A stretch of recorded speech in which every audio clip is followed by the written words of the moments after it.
अभी कुछ दिनों पहले ही मैंने इन मोहतरमा की एक वीडियो पर रिएक्शन दिया था।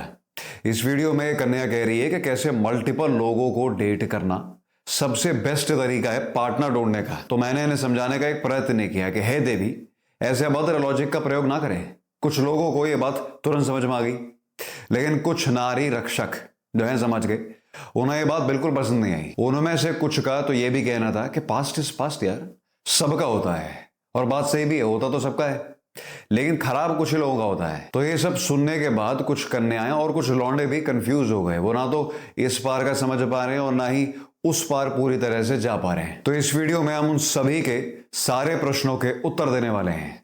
आप देख रहे हैं हैकाथॉन ग्रुप और ये है प्रोमिस्क्विसिटी एनालिसिस।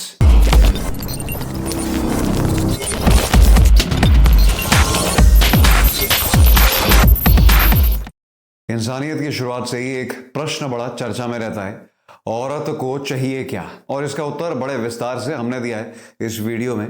लेकिन जिन्होंने ये वीडियो नहीं देखी, इसे मैं शॉर्ट में समराइज करने वाला हूं। कन्याएं फिजिकली हमसे कमजोर होती है और जीवन के एक बहुत ही महत्वपूर्ण हिस्से के लिए वो और भी कमजोर हो जाती है। प्रेगनेंसी और उसके कई साल बाद तक उनकी जिम्मेदारी बहुत ज्यादा बढ़ जाती है। ऐसे में उन्हें एक ऐसे पार्टनर की तलाश रहती है जिसपे वो निर्भर रह सके, जो फिजिकली स्ट्रांग हो और जो इंटेलेक्चुअली इतना केपेबल हो कि उस परिवार का रक्षक और प्रोवाइडर दोनों बन सके।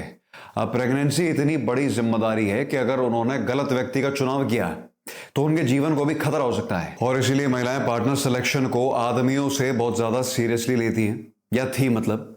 लेकिन ये सब कुछ तब बदला जब किसी के साथ मिलन करने के सारे रिस्क ही खत्म हो गए। सेक्सुअल एनकाउंटर को प्रोटेक्शन और पिल्स की मदद से रिस्क लेस बना दिया गया।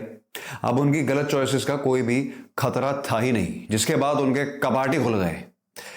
वो बोली, बेटा ऐसा है, रात के बज गए 9 और मैं चली क्लब को। चलो ठीक है भैया, एंजॉय कर रही है, महिलाएं हैं, अपना अपना जीवन है, जो गलत करेगा वो भुगतेगा भी। लेकिन इस हरकत के कॉन्सिक्वेंसेस पर्सनल लेवल से बहुत ऊपर जाने वाले हैं। यहाँ कुछ लोग करेंगे कांड और पूरी दुनिया भुगतेगी। आइए जानते हैं कैसे।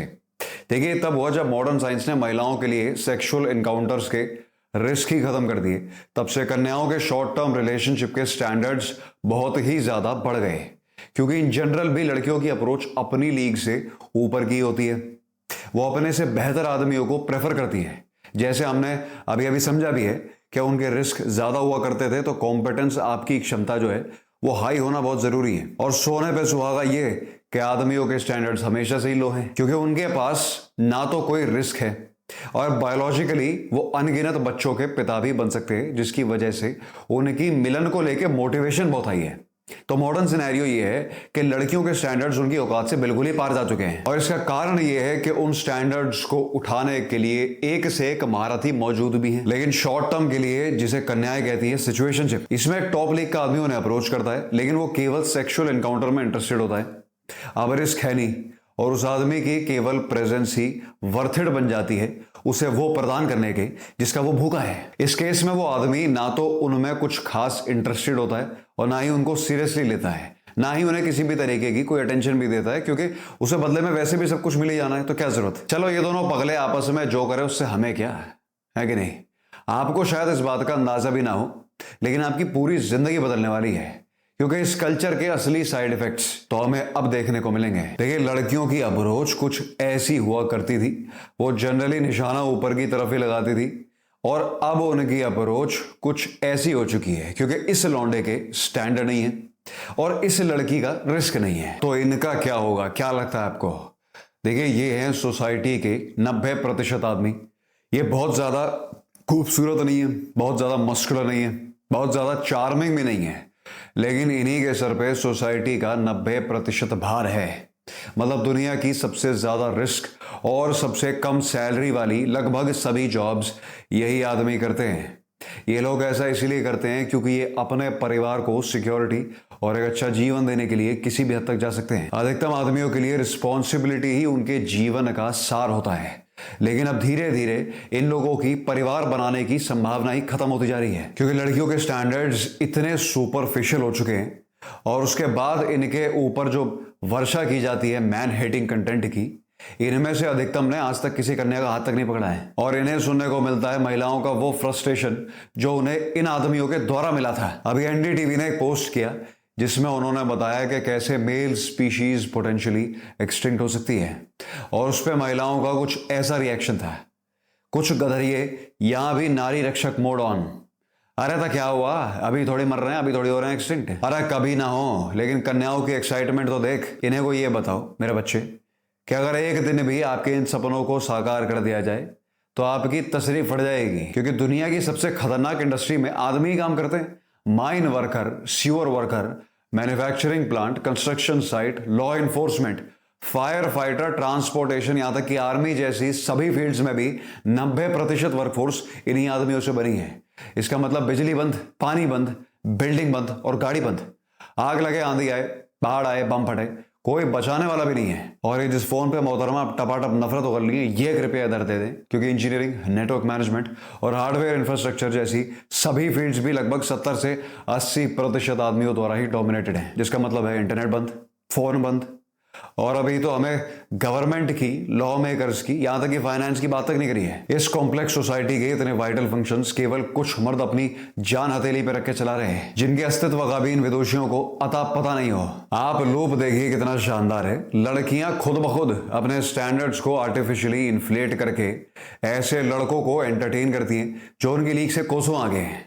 जोड़ी नहीं है कोई, ये उन्हें भी पता है। और लड़के वही करते हैं जो कोई भी इंसान ऐसी सिचुएशन में करेगा। अगर उसे बिना एफर्ट लगाए कोई चीज खेलने को मिल जाएगी तो वो उसकी इज्जत कर ही नहीं पाएगा, क्योंकि वो उसे डिजर्व ही नहीं करता। क्या दोनों ही जेंडर्स गलत हैं, लेकिन समझना यह जरूरी है कि लड़कियों के पास एक साइकोलॉजिकल एडवांटेज है। उन्हें आदमियों के झुंड को रिजेक्ट करने की बहुत ही तगड़ी सुपर पावर साक्षात भगवान ने ही दी है। देखिए, जिस जेंडर का जाइगोट प्रोडक्शन बहुत ही कम होता है, यानी उसके जीवन में रिप्रोड्यूस कर पाने के जो चांसेस हैं वो कम होते हैं, वो बाय नेचर ही डेस्परेशन से मुक्त होता है। आप खुद सोचिए, जिसके मौके कम हो, क्या वो नेचुरली अपना हर कदम सोच समझ के नहीं रखेगा? और यही एक साइकोलॉजिकल डिसएडवांटेज है आदमियों के पास। इतने मौके हैं कि सीरियस होने का सवाल ही नहीं बनता। तो फीमेल्स बायोलॉजिकली ही डिजाइंड हैं चूजर्स बनने के लिए, लेकिन अब वो लूजर्स बनती जा रही हैं। हुआ ये कि फेमिनिस्ट मूवमेंट ने किसी तरह लड़कियों को ये समझाने में सफलता प्राप्त कर ली है कि इस खेल में किसी तरह उनका फायदा होने वाला है। बॉडी काउंट बढ़ाओ, जिंदगी की मौज लो, date as much as you can. लेकिन असल में इस खेल में जीत केवल लड़कों की होगी, वो भी सबसे बड़े बंदरों की, ये वाले। क्योंकि बॉडी काउंट बढ़ाना महिलाओं के जीवन को बर्बाद कर देगा। देखिए, महिलाओं का जो शरीर है वो संबंध के दौरान, शारीरिक संबंध के दौरान ऑक्सीटोसिन रिलीज करता है। ये केमिकल इंसानों में बॉन्ड फॉर्मेशन के लिए जिम्मेदार होता है। वो किसी के साथ उस एक्ट में इन्वॉल्व होती है तो वो भले ही उसे कैजुअली ले रही हो, लेकिन उनका शरीर उसे बहुत सीरियसली ले रहा है। और अगर ये प्रोसेस उन्हें बार बार दोहराया गया तो उनकी बॉन्ड फॉर्मेशन का प्रोसेस ही इस हद तक सैचुरेट हो जाएगा कि वो किसी के साथ जिंदगी में ही कभी सीरियस नहीं हो पाएंगी। सुन ले नारी रक्षक, पास्ट डजंट मैटर। बेटे, होता ये है, अगर एक इंसान एक कंप्लीट एडल्ट बनने तक अपनी कॉन्शियसनेस के लेवल को बढ़ा नहीं पाया तो वो उन्हीं निचले लेवल्स में फंसा रह जाता है जो कि उसके पर्सनल नीड्स तक ही सीमित है। ये लेवल्स का कॉन्सेप्ट हमने इस वीडियो में बताया है, कृपया करके इसे जाके जरूर देखें। लेकिन शॉर्ट में आप अपने इंटेलेक्ट और इमोशनल इंटेलिजेंस के हिसाब से कॉन्शियसनेस के लेवल्स में धीरे धीरे ऊपर की तरफ जाते हैं। जैसे बचपन में आप फर्स्ट पर्सन मोड में होते हैं, मुझे टॉफी खानी है और उसके पास टॉफी है, अब चाहे मुक्का मार के रहनी पड़े, बालक को समझ ही नहीं आएगा। उसकी एम्पैथी इतनी कम है कि वो देख ही नहीं सकता कि कोई इंसान टॉफी छीनने से दुखी हो सकता है। वो अपने स्वाद के अलावा सोच नहीं सकता कुछ। देखिए, लड़की की प्राइमरी नीड है अटेंशन, और अब उसे मिल गया है एक ऐसा खजूर जो उसके लिए खुद को कुर्बान कर दे। अटेंशन तो क्या बात, अब वो दूर से ये सब कुछ देख पा रही है और सोच पा रही है कि ऐसा क्या किया जाए कि एक्सचेंज मेरे लिए हाइपर प्रॉफिटेबल हो, मुझे कम से कम देके ज्यादा से ज्यादा मिले। अब वो ये सोचेगी कि भैया जो मैं कर रही हूं ये सही तो है नहीं, लेकिन क्या ये ऑप्शन ओवरऑल एक बेटर चॉइस है?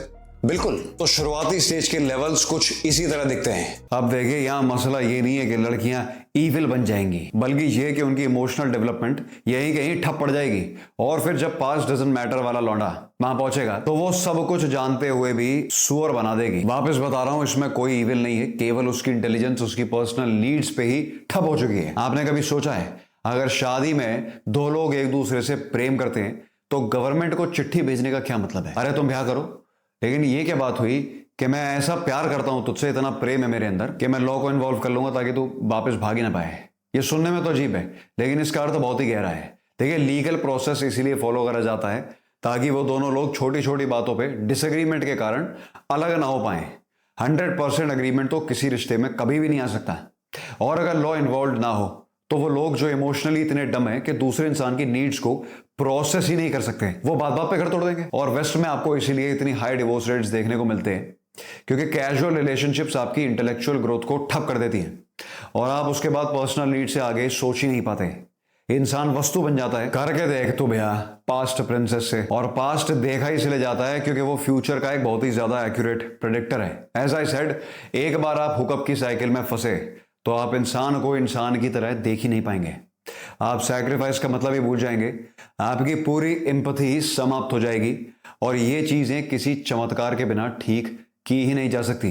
बहुत ही मुश्किल है, और उस जिंदगी को जी के फिर से नॉर्मल हो जाना बहुत रेयरली आप अपने आप को इस लेवल तक बदल पाते हैं, और ये रिस्क लेना बिल्कुल भी वर्थ इट नहीं है। ये वही लौंडे करते हैं जो अपनी लीग से कुछ बहुत ही ज्यादा ऊपर निशाना लगाते हैं और फिर उन्हें वो एक्सेप्ट करना ही पड़ता है। तब बनेगा खेल। फेमिनिस्ट को लग रहा है कि वो जीत रही है, लेकिन जीतता ये बंदर है, और इस जीत का ब्याज भरना पड़ेगा इनको, जिन्होंने आज तक किसी कन्या के साथ कुछ बुरा किया ही नहीं है।